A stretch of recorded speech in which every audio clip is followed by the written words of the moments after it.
کھانے پینے کی اشیاء کی ایسی قلت تھی کہ وہ صرف 1 یا 2 کھجور پر پورا دن گزار لیتے تھے۔ ان کے پاس ہتھیار خریدنے کے لیے پیسے نہیں تھے جو جنگوں میں ایسی لکڑیاں لے کر چل پڑتے تھے۔ غربت کا عالم یہ تھا۔ آپ کو میں بتاؤں، جنگ بدر جو ہوئی ہے 17 رمضان المبارک کو، 313 صحابہ میرے آقا کے ساتھ گئے تھے بدر کی وادی تک، 160 کلومیٹر۔ لیکن آپ کو پتا ہے ان 313 صحابہ کے درمیان صرف 4 گھوڑے تھے۔ 4 گھوڑے، آپ سوچ سکتے ہیں 4 گھوڑے تھے صرف جس پر سواری کی جا سکتی ہے 313 لوگوں کے پاس۔ وہ غربت کا عالم تھا، لیکن نبی کریم صلی اللہ تعالی علیہ وسلم نے یہ زکوٰۃ کا نظام قائم فرمایا۔ میں آج آپ کو بتاؤں کہ حضور پاک کی وفات ظاہری کے بعد صدیق اکبر کا زمانہ آیا۔ 2.5 سال صدیق اکبر نے خلافت کی، اس کے بعد سیدنا عمر ابن خطاب کا زمانہ آیا۔ اب دور خلافت عمر میں حضرت عمر فاروق کی خلافت کا دور ہے۔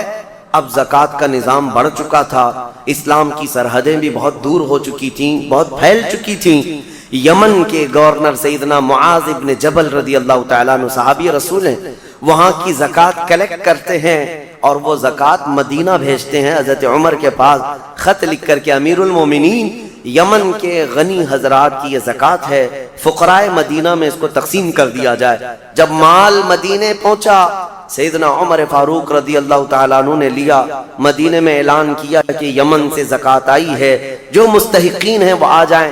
3 دن تک مسلسل اعلان ہوتا رہا، مدینے میں ایک آدمی بھی زکوٰۃ لینے والا رہا ہی نہیں۔ ہر ایک اتنا کیپیبل ہو چکا تھا کہ زکوٰۃ دینے والے تھے، مدینے میں لینے والا کوئی تھا ہی نہیں۔ یہ اتنا جلدی کیسے ریولیوشن آیا؟ اس غریبی سے کیسے لوگ اس منزل تک پہنچے؟ حضرت عمر فاروق رضی اللہ تعالیٰ عنہ نے پوچھا کہ مدینے میں کوئی آنے والا نہیں ہے زکوٰۃ لینے کے لیے؟ یہ وہی مدینہ ہے جب آئے تھے تو ان کو پانی کی قلت تھی، پانی بھی نہیں پی پا رہے تھے، پیسے دے کر خریدنا پڑتا۔ تو پھر حضرت عمر نے خط لکھ کر کے واپس بھیجا حضرت معاذ بن جبل کو کہ مدینے میں کوئی بھی اب زکوٰۃ کا مستحق نہیں رہ گیا، لہٰذا یمن کے فقیروں میں ہی اس کو تقسیم کر دو۔ حضرت معاذ بن جبل کے پاس یہ مال دوبارہ گیا اور انہوں نے دوبارہ پھر خط لکھ کر کے بھیجا کہ حضور پورے یمن میں بھی کوئی فقیر نہیں رہ گیا۔ یہ نظام مصطفیٰ ہے، یہ نظام مصطفیٰ ہے۔ تم سمجھتے ہو 2.5% سے کچھ نہیں ہوتا؟ بہت بڑا ریولیوشن آتا ہے، بہت بڑا انقلاب آتا ہے، کیونکہ یہ حکم اللہ کا ہے، اور جب یہ صحیح جگہ پر پہنچے گی تو رب ذوالجلال وہ اس کی شان قدرت ہے کہ اس کس غریب کو اٹھا کر غنی بنا دے۔ میرے عزیزو، آج کئی نظام درہم برہم ہے، ہماری زکوٰۃ کا نظام بھی درہم برہم ہے۔ بعض لوگ تو زکوٰۃ کو چاہتے ہی نہیں کہ نکالیں گے، نعوذ باللہ، وہ عذاب الہی کے شکار ہوں گے۔ وہ چاہے 1 روپیہ بھی بچا کر کے جائیں تو پھر ان کے اوپر یہ قرضہ چڑھا ہی رہے گا مرنے تک، اور موت کے وقت جو اس کے لیے سختیاں ہیں یہ مال کی وجہ سے، اللہ بچائے۔ کچھ کا تو زکوٰۃ پر ایسا معاملہ ہے کہ وہ دینا نہیں چاہتے، اور کچھ ایسے ہیں جو دے تو لیتے ہیں لیکن کہاں دینا ہے یہ نہیں معلوم۔ اس کی وجہ سے یہ نظام ایسا ہو گیا، مستحقین تک زکوٰۃ پہنچتی نہیں، اور کسی جگہ زکوٰۃ جا کر کے جام ہو جاتی ہے، کسی جگہ زکوٰۃ ایک ہی جگہ جا رہی ہے اور وہاں سیف ہوتی گئی، اور جو مستحق تھا وہ مستحق ہی رہ گیا۔ اصل مسئلہ جو ہمارے بیت المال کا تھا وہ نظام ہی نہیں ہے۔ پہلے بیت المال ہوا کرتا، امیر المومنین جو ہوتے وہ سب کی زکوٰۃ کلیکٹ کر کے بیت المال میں جمع کرتے، اور پھر جتنے بھی فقراء ہوتے تھے ان کا رجسٹر ہوتا تھا کہ کون کون مستحق ہے، اور ان کو سال پر فوکس کر کے بیت المال سے دیا جاتا۔ اگلے سال تک وہ فقیروں کا نام رجسٹر میں ہوتا ہی نہیں تھا، کیونکہ ان کو اتنا دیا جا چکا ہوتا کہ وہ اپنا کاروبار کر رہے ہوتے، اپنی تجارت لگا چکے ہوتے، اور دوسرے سال وہ خود اپنی زکوٰۃ لے کر کے بیت المال میں آتے تھے۔ یہ نظام تھا۔ بہرحال عزیزان گرامی وقار، جتنا بھی ہمارے پاس اب بچا ہے نظام، اس میں اللہ رب العزت کے حضور جانے سے پہلے اپنے مال کو اس کی راہ میں اس کے حکم کے مطابق ادا کر دو، ورنہ جو عذاب الہی قارون کو آیا تھا، آپ کو پتا ہوگا، قارون دنیا کا سب سے بڑا مالدار آدمی، اللہ تعالیٰ نے اس کو بے حساب دولت دی تھی۔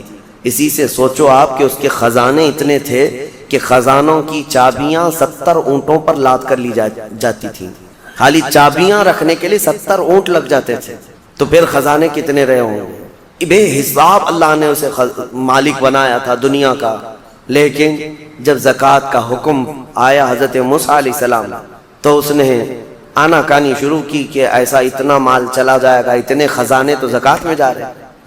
موسیٰ علیہ السلام نے اس کے لیے رعایت کی درخواست کی تو رب تعالیٰ نے کتنی رعایت کی پتہ ہے کہ قارون کے لیے زکوٰۃ اتنی کہ وہ 1000 میں 1 روپیہ دے، 1000 میں 1 روپیہ دے۔ آج آپ 100 میں 2.5 روپیہ دیتے ہیں، اور اتنے بڑے مالدار کو، کیونکہ رب تعالیٰ بہتر جانتا تھا۔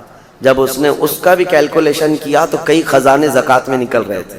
اب اس کا دل نہیں مانا کہ اتنے میں خزانے کسی کو مفت میں یوں ہی دے دوں۔ مال ایک ایسی چیز ہے جب کسی کے دل پر یہ غلبہ کر جاتی ہے تو اپنے باپ کو بھی نہیں تسلیم کرتا، نہ اپنے بیٹے کو تسلیم کرتا۔ اسی لیے میرے آقا صلی اللہ علیہ وسلم نے فرمایا مال کے طلبگار کتے کی طرح ہیں۔ کتا جو ہے مردہ کھانے کے لیے جاتا ہے، پورا بیل کھا تو نہیں سکتا لیکن دوسرے کتے کو برداشت بھی نہیں کر پاتا۔ کھاتا تو نہیں ہے پورا، لیکن کوئی دوسرا کتا آئے تو بھونکنے لگے گا، دانت نکالے گا، اس کو چیخ مارے گا۔ یہ حدیث پاک میں مثال اللہ کے حبیب نے فرمائی ہے کہ دنیا کا طلبدار کتے کی طرح ہے اور دنیا مردار ہے۔ اس مردار کو کھانے کے لیے جتنے جھپٹ پڑے ہیں وہ اپنے سگے بھائیوں کو بھی اپنے کاروبار میں برداشت نہیں کر پاتے، شریک اس کو پارٹنر برداشت نہیں کر پاتے۔ میں یہ عرض کر رہا تھا قارون کے متعلق، اس نے موسیٰ علیہ السلام پر زنا کی تہمت لگانے کا ارادہ کر لیا کہ میں ان کو ڈیمیج کر دوں گا تاکہ پوری قوم میں ان کی امیج گر جائے، ختم ہو جائے۔ لیکن موسیٰ علیہ السلام پر وہ تہمت لگا نہ سکا۔ جس عورت کو اس نے پیسے دے کر خریدا تھا وہ عورت بول پڑی کہ مجھے قارون نے اتنے پیسے دیے موسیٰ پر تہمت لگانے کے۔ حضرت موسیٰ علیہ السلام کو جلال آیا، آپ نے صرف اتنا حکم کیا کہ اے زمین قارون کو نگل جا۔ زمین پھٹ گئی، قارون اندر جانے لگا۔ عذاب کو اپنی آنکھوں سے دیکھنے کے بعد بھی مال کا جو حریص ہوتا ہے، لالچی ہوتا ہے، اس کی طلب کیا رہ جاتی ہے پتہ؟ اس وقت جب زمین اسے نگل رہی ہے وہ موسیٰ علیہ السلام سے یوں کہتا ہے اے موسیٰ تم مجھے دھسا کر میرے خزانوں پر قبضہ کرنا چاہتے ہو، میرے مال پر تم قابض ہونا چاہتے ہو؟ موسیٰ علیہ السلام نے کہا اے زمین رک جا، ٹھہر جا۔ وہ جتنا دھسا تھا وہیں رکا۔ پھر آپ نے حکم فرمایا زمین اس کے پورے خزانوں کو نگل جا۔ زمین پھٹ گئی اور ایسے اس کے خزانے ریت بن گئے، پورے دھس گئے۔ آج بھی وہ مصر میں بحیرہ قارون نام سے فیوم کی ایک جگہ میں موجود ہے، ایک سمندر کی طرح دکھتا ہے جس پر پورا پانی ہے آج، جہاں اس کے خزانے غرق کر دیے گئے تھے۔ اور اس کے بعد پھر موسیٰ علیہ السلام نے حکم دیا زمین اس کو بھی نگل جا۔ وہ ہمیشہ کے لیے زمین بوس ہو گیا، ختم ہو گیا۔ اور اس کا ذکر قرآن پاک میں بھی اللہ تعالیٰ نے فرمایا وَآتَيْنَاهُ مِنَ الْكُنُوزِ، ہم نے اس کو خزانے دیے تھے، لیکن اللہ کی راہ میں جب دینے کی بات آئی تو پھر دل پسیج گیا، اور دل کے اندر نہ جانے کیسے کیسے خیالات آئے کہ میں نہیں دوں گا۔ آج جس کو مال کی محبت غالب ہو گئی اس کا حشر قارون کے ساتھ ہوگا قیامت کے دن، وہ قارون کے ساتھ اٹھایا جائے گا۔ میرے عزیزو مال دینے سے کبھی کم نہیں ہوتا۔ میں آپ کو بتاؤں 1400 سال کے بعد بھی آج بھی مدینہ طیبہ میں حضرت عثمان غنی کا اکاؤنٹ چل رہا ہے، پتہ ہے آپ کو؟ ان کے نام کی آج بھی ہوٹل ہے، وقف عثمان بن عفان۔ ان کا خریدا ہوا کنواں آج بھی موجود ہے مدینے میں۔ ان کے پیسے ابھی ختم نہیں ہوئے، ان کے پیسوں سے میونسپلٹی کا خرچہ آج بھی نکالا جاتا ہے مدینے کا۔ 14 صدیاں گزر گئی لیکن مال ابھی تک ختم نہیں ہوا۔ عثمان ابن عفان رضی اللہ تعالیٰ عنہ سنا ہے کہ ان کا کھاتا بھی چلتا ہے اور اس کو ہمیشہ ترقی دی جاتی رہتی ہے۔ میں یہ پوچھنا چاہتا ہوں میرے عزیزو، اللہ کی راہ میں دینے والے وہ عثمان ابن عفان جن کے لیے میرے آقا صلی اللہ علیہ وسلم نے دعا کی تھی جب جیش العسرہ جنگ تبوک میں جا رہے تھے، نبی پاک صلی اللہ تعالیٰ علیہ وسلم نے اعلان فرمایا کوئی ہے جو اللہ کی راہ میں اپنا مال خرچ کرے؟ حضرت عثمان غنی رضی اللہ تعالیٰ عنہ نے اعلان کیا 1000 اونٹ میری جانب سے اور اتنا ہی ساز و سامان۔ پھر دوسری بار حضور پاک صلی اللہ علیہ وسلم نے اعلان فرمایا اور کوئی ہے؟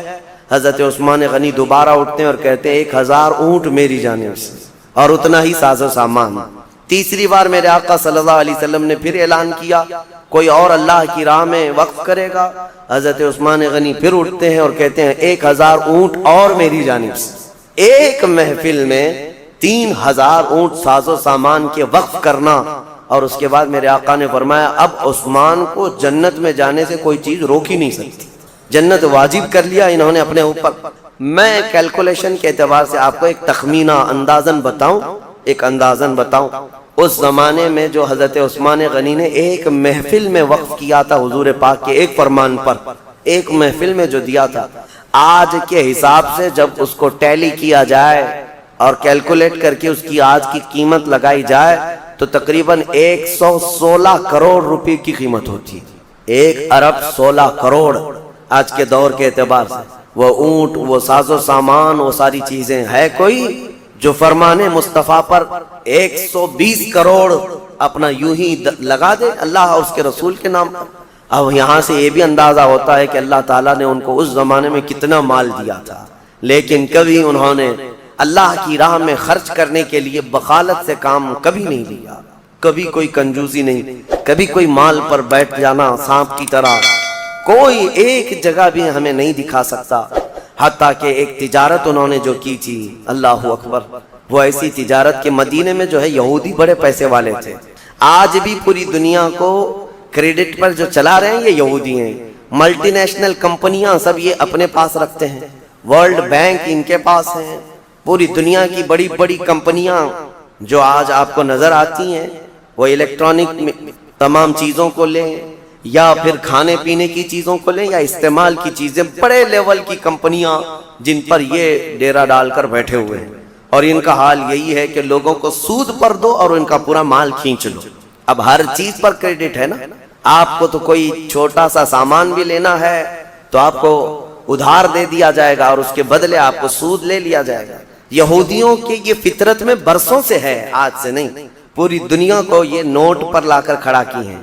پہلے نوٹ یہ پیسے نہیں تھے، یہ جو کاغذ کی نوٹ آج آپ دیکھتے ہیں، یا اگر حکومت نے کہہ دیا کہ آج سے اس کی ویلیو نہیں تو کل سے تو اس کو کچرا اٹھانے کے بھی کام میں نہیں آئے، اس نوٹ کی قیمت کچھ نہیں ہے، صرف گورنمنٹ مانتی ہے کہ اس کی اتنی مالیت ہے تو ہم بھی چلا لیتے ہیں، ورنہ فی نفسی ہی اس نوٹ کی کوئی ویلیو نہیں۔ پہلے جو سکے ہوتے تھے وہ سونے اور چاندی کے ہوا کرتے، حکومت آئے جائے لیکن سونے کی اپنی قیمت تو ہوتی تھی، کوئی حکومت چلی بھی جائے سونے کے سکے آپ کے پاس ہیں، چاندی کے سکے آپ کے پاس ہیں، بس اس کا نقشہ ہی تو مٹانا ہے، میلٹ کر کے دوسرا بنا لیتے ہیں۔ لیکن انہوں نے پوری دنیا سے یہ درہم اور دینار کو ختم کیا اور نوٹ پہ لا کر کھڑا کیا۔ اس کی وجہ یہی تھی کہ نوٹوں کے ذریعے سے ان کو اتنا مالدار بنا جائے۔ اچانک ایک دن جیسے یہاں اعلان ہوا تھا، کہہ دیا جائے کہ نوٹوں کی کوئی ویلیو نہیں ہے، سب کے سب فقیر ہو جائیں، سب کے سب فقیر، کسی کے پاس کچھ نہ رہے۔ اس زمانے میں مدینہ طیبہ میں یہ یہودی یوں کرتے تھے کہ جو تجارت کا قافلہ ملک شام سے آتا تھا مدینے میں مال بیچنے کے لیے، تو یہ مدینے سے کچھ میل دور جا کر کے پورا مال خرید لیتے تھے اور خرید کر کے مدینے میں لا کر کے اس کو جمع کرتے، پھر 8-10 دن کے بعد اس مال کو ڈبل ٹبل نہیں پتہ نہیں کتنے کتنے داموں سے یہاں مدینے والوں کو بیچتے تھے، بہت مہنگی چیزیں یہاں مدینے میں بیچتے، لوگ مجبوراً وہ سامان خریدتے۔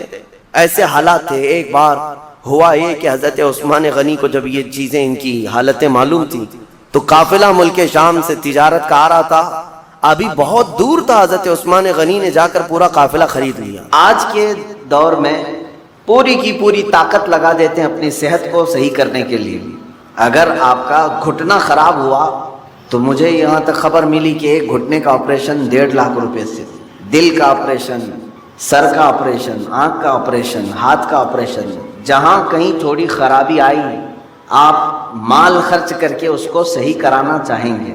جو لا علاج بیماری ہے کینسر، سب کو معلوم ہے، اس کے باوجود بھی کینسر ہونے کے بعد کوئی خاموش بیٹھتا ہے کہ چھوڑو اب تو مرنا ہی ہے، علاج میں وہ بھی 2-5 لاکھ روپے خرچ کر ہی دیتا ہے، اسے معلوم ہے کہ صحیح نہیں ہوتی، کوشش کرنے میں کیا کیا۔ کتنی حیرت کی بات ہے کہ یہ بیماریاں جو جسم کو لگی ہیں ان کو صحیح کرنے کے لیے مال بھی خرچ کرتے ہیں، وقت بھی خرچ کرتے ہیں، لیکن جو گناہوں کی بیماری دل میں لگی ہوتی ہے اس کے علاج کے لیے کوئی بندہ کوشش بھی نہیں کرتا۔ اس میں نہ پیسہ خرچ کرنے کی ضرورت ہے آپ کو، نہ ہی بہت زیادہ محنت کی ضرورت ہے، چند چیزیں ہیں کہ اگر قلب دھو دیا جائے تو پاک ہو جائے گا۔ دلوں کی سختی بندے کو انسان سے گرا کر جانور کے درجے پر لے آتی ہے، بلکہ جانور سے بھی بدتر۔ قرآن میں اللہ تعالیٰ نے فرمایا پہلے پارے میں ثم قست قلوبهم من بعد ذلك فهي كالحجارة او اشد قسوا، لوگوں کے دل پتھر کی طرح سخت ہو گئے، نہیں بلکہ اس سے بھی زیادہ سخت ہو گئے۔ اللہ فرما رہا ہے کچھ لوگ ایسے ہیں جن کے دل پتھروں سے زیادہ سخت ہوتے ہیں، پتھر میں کوئی چیز داخل بھی نہیں ہوتی، اندر سے کوئی چیز باہر بھی نہیں آتی۔ تو جس کا دل سخت ہو گیا ہے، ہدایت کی کوئی بات اس کے دل میں داخل بھی نہیں ہوتی، اور کوئی بھی اچھی بات وہ قبول بھی نہیں کرتا. انہی لوگوں کے متعلق قرآن کہتا ہے صم بکم عمی فہم لا یرجعون. یہ کس کے لیے ہے؟ اندھے ہیں، گونگے ہیں، بہرے ہیں، وہ اب لوٹنے والے نہیں. قرآن میں اللہ تعالیٰ فرماتا ہے ختم اللہ علی قلوبہم وعلی سمعہم وعلی ابصارہم غشاوہ. اللہ نے ان کے دلوں پر مہر لگا دیا، ان کی آنکھوں پر، ان کے کانوں پر پردے پڑے ہوئے ہیں. ان کے لیے دردناک عذاب ہے. میرے عزیزو یاد رکھو، ایک مومن کے لیے سب سے پہلی چیز قلب کا تصفیہ، دل کا علاج کرانا. دل کا علاج سے مراد کسی کارڈیالوجی کے پاس جا کر کے نہیں. وہ تو خون کی نالیوں کو تو صحیح کر لے گا، لیکن دل کے اندر جو گناہوں کا میل ہے اس کو کوئی کارڈیالوجی صحیح نہیں کرتا، اس کو ڈاکٹرز نہیں صحیح کریں گے. اور یہ بیماری نہ تمہیں ایکس رے میں بھی نظر نہیں آئی. ہاں، اس کی نشانیاں بزرگوں نے بیان کی ہیں، تم خود پرکھ سکتے ہو. اگر قرآن پڑھنے میں دل نہیں لگتا ہے تو سمجھ لو کہ دل کالا ہو رہا ہے. مسجد میں زیادہ دیر بیٹھنے میں دل نہیں لگتا ہے تو سمجھ لو کہ دل کالا ہو چکا ہے. اللہ کی راہ میں خیرات کرنے سے دل ہاتھ نہیں اٹھتا تو سمجھ لو کہ دل پورا کالا ہو چکا ہے. ایسی نشانیاں بہت ساری ہیں. آیات قرآنیاں پڑھی جا رہی ہیں، سننے کا شوق نہیں، لیکن وہی گانے گھنٹوں سنتا ہے. یہ دل کے کالے ہونے کی علامات. تھوڑی دیر اپنے والدین کو دیکھ نہیں سکتا، لیکن گھنٹوں غیر محرم عورتوں کو دیکھنے کا شوق ہے. کلام پاک کو تھوڑی دیر کے لیے نظر بھر کر کے دیکھنا نہیں چاہتا، لیکن موبائل میں گھنٹوں بیٹھا رہتا ہے. یہ تمام چیزیں دل کے سیاہی کی علامات ہیں میرے سے. اگر علاج نہیں کیا تو یہ پتھر ہو جائے گا، یہ پتھر ہو جائے گا، اور پھر اس کا علاج بھی نہیں ہو پاتا. اسی طرح مرے دل کے ساتھ دنیا سے وہ چلا بھی جاتا ہے. آخر اس دل کی صفائی کیسے کی جائے؟ کون سا صابن، کون سا سرف، کون سا پانی لے کر کے اس دل کو دھوئیں تو صاف ہوگا؟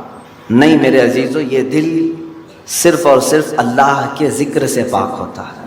قرآن نے کہہ دیا الا بذکر اللہ تطمئن القلوب. تو اس دل کی صفائی جو ہے اللہ کے ذکر سے ہے. اب ایک بڑی بات میں آپ کو بتاؤں، فقہ کا ایک قاعدہ ہے، قانون ہے، شریعت کا ایک مسئلہ ہے.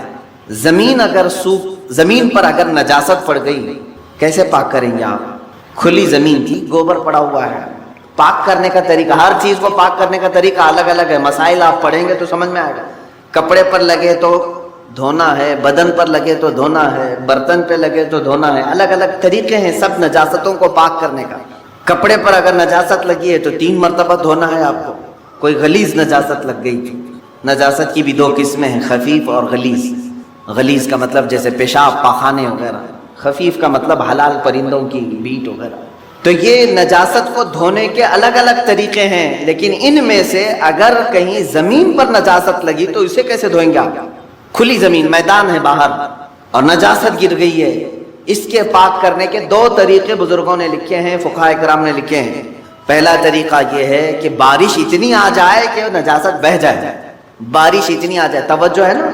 زمین کے پاک ہونے کے 2 طریقے ہیں.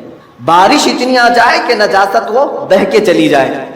دوسرا طریقہ ہے یا تو دھوپ اتنی زیادہ پڑ جائے کہ وہ نجاست سوکھ کر کے ختم ہو جائے، وہ زمین پاک ہو گئی. یا تو بارش سے زمین پاک ہوگی یا تو دھوپ سے زمین پاک ہوگی. یہ 2 قاعدے ہیں شریعت کے. نجاست یا تو بہہ کے چلی جائے یا سوکھ کر کے چلی جائے. سوکھ کر کے جب ختم ہو گئی تو زمین پاک ہو گئی. اب آئیے میں یہ بات کیوں بتا رہا ہوں. مشہور صوفیہ اکرام نے فرمایا اے بندے، اسی طرح تیرے دل کی جو زمین ہے اس پہ اگر گناہوں کی نجاست لگ جائے تو اسے بھی دھونے کے 2 طریقے ہیں، اسے پاک کرنے کے 2 طریقے ہیں. جس طرح زمین بارش کے برسنے سے پاک ہو جاتی ہے، اسی طرح تیرے دل کی زمین اللہ کے ذکر سے پاک ہوگی. اللہ کا ذکر برسات ہے، یہ بارش ہے. قرآن کی تلاوت بارش ہے. جیسے ہی بندہ ذکر کرنے لگتا ہے اس کے قلب پر اللہ کے انوار برسنا شروع ہو جاتا ہے، وہ نجاست بہہ کے چلی جائے گی. دوسری، وہ آج کے زمانے میں مشکل ہے. اگر دل کی زمین نجاست سے ملوث ہو گئی ہے، ناپاک ہو گئی ہے، ایک طریقہ میں نے زمین کا بتایا بارش کا، دوسرا طریقہ ہے دھوپ کا.